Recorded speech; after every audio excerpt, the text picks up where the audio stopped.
Let's talk about truth, the kind that stings at first but heals in the end. There is a massive, life-altering difference between someone making a mistake and someone making a decision. A mistake is rooted in poor judgment, lack of awareness, or an emotional blind spot. It's what we do when we're human, messy, and still growing. A mistake says, I didn't know better in that moment, but I wish I had. But a decision, that's different. A decision says, I knew this would hurt you, and I did it anyway. A decision is calculated, it's measured. Sometimes it's even wrapped in charm or dressed up in good intentions. But no matter how it looks on the outside, when someone chooses to cross a line that they know matters to you, it's not a mistake, it's betrayal. And when you try to treat a decision like it was a mistake, you end up betraying yourself. You rationalize their behavior, you downplay your pain. You tell yourself, maybe I'm overreacting. Even when your gut is screaming, you put your empathy in the driver's seat and your boundaries in the trunk. But here's the truth. When someone intentionally causes harm, that's not an accident you can clean up. That's a choice they made with full awareness of its cost, and they chose it anyway. Let's clear something up, something many of us were never taught growing up. Boundaries are not cruel. They are not harsh. They are not a form of revenge. They are clarity. They are protection. And most importantly, they are self-respect in action. Somewhere along the way, many of us were conditioned to believe that saying no was mean, or that walking away from harmful relationships made us unforgiving or cold. We were told that keeping the peace was more important than honoring our pain, that we should be the bigger person, even when it meant shrinking ourselves to fit into a relationship that chipped away at our dignity. But here's the truth. A boundary is not a wall. It's a bridge that tells others how they can be in relationship with you in a way that's healthy, respectful, and safe. When someone has intentionally damaged you, choosing to no longer allow them access to your energy, your heart, or your life, that's not punishment. That's you drawing a sacred line and saying, I matter, my peace matters, my safety matters. That's not a declaration of war, it's a declaration of worth.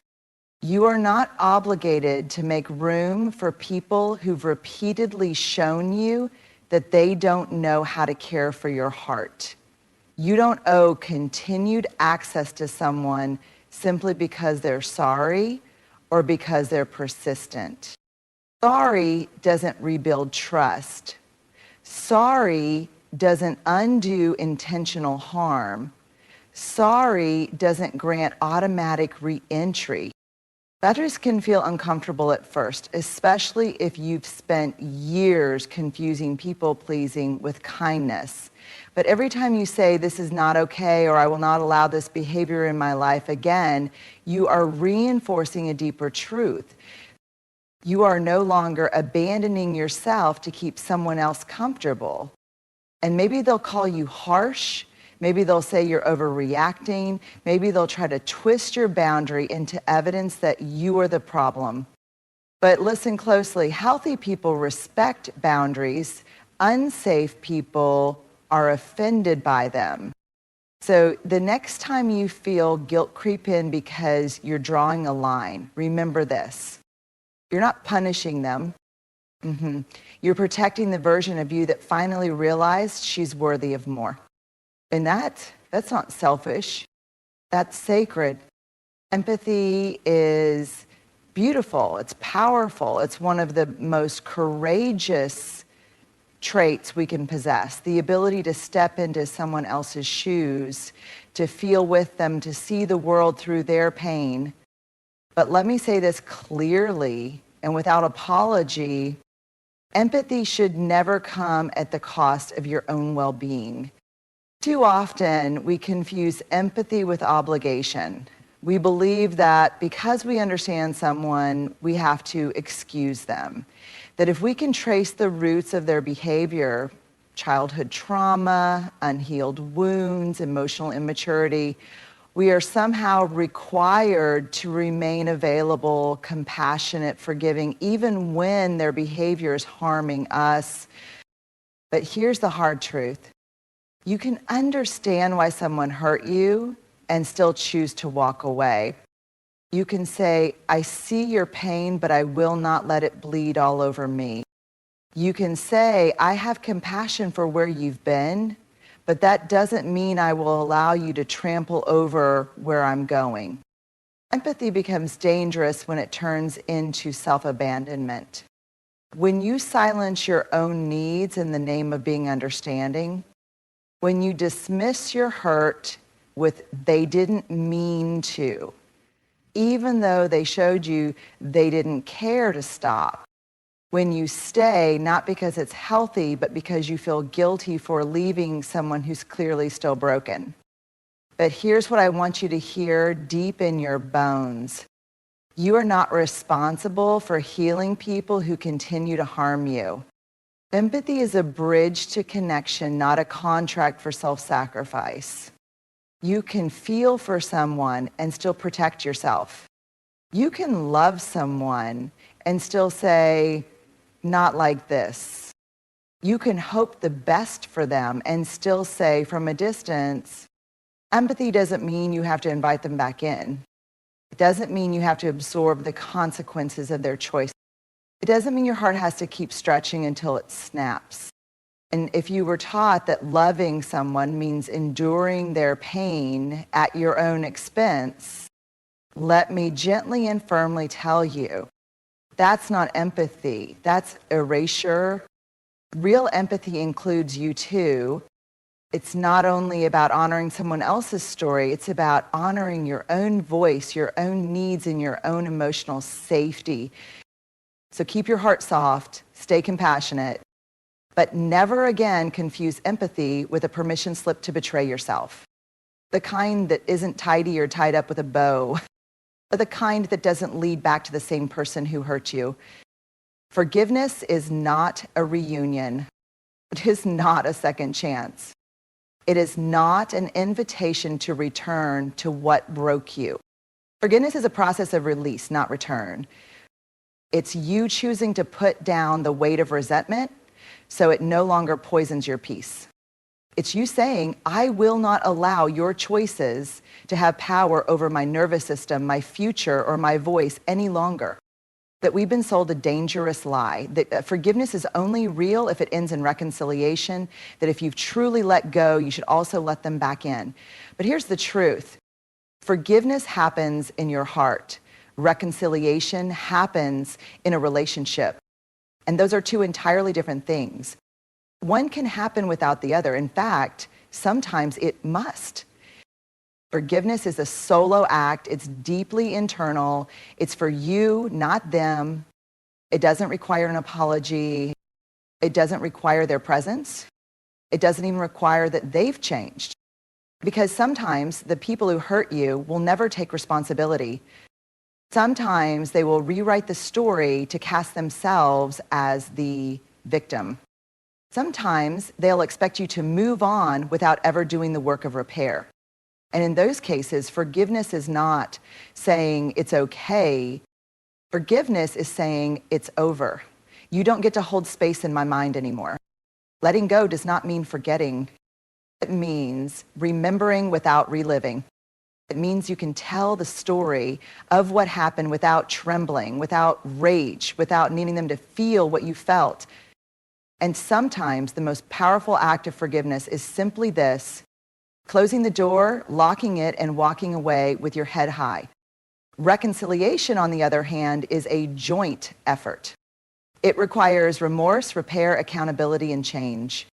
It requires both parties to show up not just with words, but with new behaviors.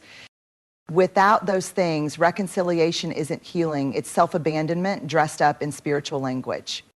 So let's stop telling people they haven't truly forgiven if they don't reconcile. Let's stop pressuring hearts to open up to those who haven't earned re-entry. Let's stop confusing grace with permission. You can forgive and never speak to them again.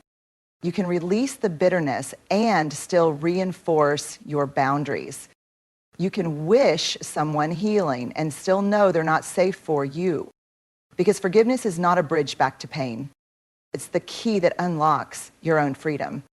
People show you who they are, believe them the first time. And we don't like to believe it. We don't want to believe it. Because if we did, we'd have to face truths we're not ready to hold. We'd have to admit that someone we care about isn't who we hoped they would be. But here's the hard truth wrapped in compassion. People show you who they are, believe them the first time, not the version they post on social media, not the version they become when they're trying to win you back, not the version they promise to be someday, the version they are when no one is watching, the version that shows up when they're angry, when they're not getting what they want, when they're faced with your boundaries. That version is the truth. And when someone lies, manipulates, betrays, or mistreats you, intentionally believe that, not because you want to stay angry, but because clarity is a form of protection. Their actions are not mixed signals. You're just hoping for a different translation. We all have the tendency to rationalize toxic behavior when it comes from someone we love. We tell ourselves they're just hurting. They might didn't mean it. It was just a bad day. But patterns speak louder than isolated moments. If someone shows you repeatedly that your pain doesn't matter to them, that's not confusion, that's character. And I know it's hard. I know it's painful to let go of who you thought someone was. But clinging to potential is a trap. It keeps you in a holding pattern, emotionally suspended between who they really are and who you wish they would become. But love without truth is just a beautiful illusion. When someone shows you they are careless with your heart, believe them. When someone violates your trust and shows no genuine effort to rebuild it, believe them. When someone crosses boundaries and calls you sensitive for setting them, believe them. Because every time you ignore that first reveal, every time you explain it away or soften its edges, you betray yourself a little more. You are not here to rewrite someone else's story at the cost of your own peace. Believing someone the first time they show you their truth isn't harsh, it's wisdom. It saves you from pouring more energy into someone who already told you they wouldn't hold it with care. This is not about bitterness. It's not about judgment. It's about discernment. It's about choosing your peace over your pattern of rescuing people who are more invested in staying the same than in showing up differently. So the next time someone shows you who they are, when their words don't match their actions, when their behavior writes a story your heart doesn't want to read, pause, breathe, pay attention. Not everyone deserves a second look. Some people only need to show you once. You deserve to believe what you see the first time. Healing requires safety. Healing is not just about time. It's not just about journaling, therapy, or affirmations whispered into the mirror. Healing is about environment. And more than anything, healing requires one essential ingredient: safety. You cannot begin to heal in the same environment that hurt you. You cannot grow while you're still bracing for impact. You cannot learn to trust yourself again while someone is still actively making you question your reality. Healing requires peace, not performance. It needs stillness, not survival mode. It needs a space where your nervous system can exhale, where you're not constantly analyzing tone, reading between the lines, or preparing for the next emotional ambush. We like to believe that we can heal while staying connected to the people who broke us, that we can find our footing while still standing on cracked ground. But the truth is, healing cannot happen in chaos. It cannot happen in a relationship where you are constantly being re-injured. And let's name this because it matters. If someone intentionally damaged you and you are still in contact with them, still trying to work it out, still giving them access to the soft parts of your soul, your healing is not just stalled, it's under attack. There's a version of you, wiser, more grounded, more whole, on the other side of that pain, but you won't meet her until you remove yourself from the places and people that made her disappear in the first place. Safety isn't just about the absence of violence. It's about emotional security. It's about knowing you can speak without being mocked. be healed without being punished, say no without fearing abandonment, rest without guilt, laugh without tension. And here's what no one tells you. Sometimes you have to build that safety for yourself. Sometimes it means saying goodbye to someone you love. Sometimes it means drawing a boundary that feels like a wall but is actually a lifeline. Sometimes it means choosing loneliness over loyalty to dysfunction. And that is not weakness, that is wisdom. You are not meant to carry your healing into battlegrounds. You are not designed to bloom in places where your soul is being stepped on. You are allowed, encouraged to choose peace, even if it disappoints the person who hurt you, especially if it does, because your healing is not a negotiation. It's not something you earn by being agreeable. It's not something someone else gets to control. Healing begins when you choose you. When you say no more, when you create space for softness, silence, honesty, and breath. You don't have to be brave in the presence of danger. You have to be brave enough to walk away from it and into the safety you deserve. You are not unkind for refusing to reopen a door that someone intentionally slammed on your heart. So you are not bitter for protecting yourself. You are not unforgiving for walking away from someone who had every chance to treat you with care and chose not to. You have every right to choose peace over chaos. You have every right to honor the pain you didn't deserve. And you have every right to protect the version of you that finally said, no more. This isn't about revenge. This isn't about being hard or heartless. This is about learning to recognize the difference between a person who made a human mistake and one who made a clear, conscious decision to harm you and never looked back. You don't need another apology. You don't need them to understand the damage.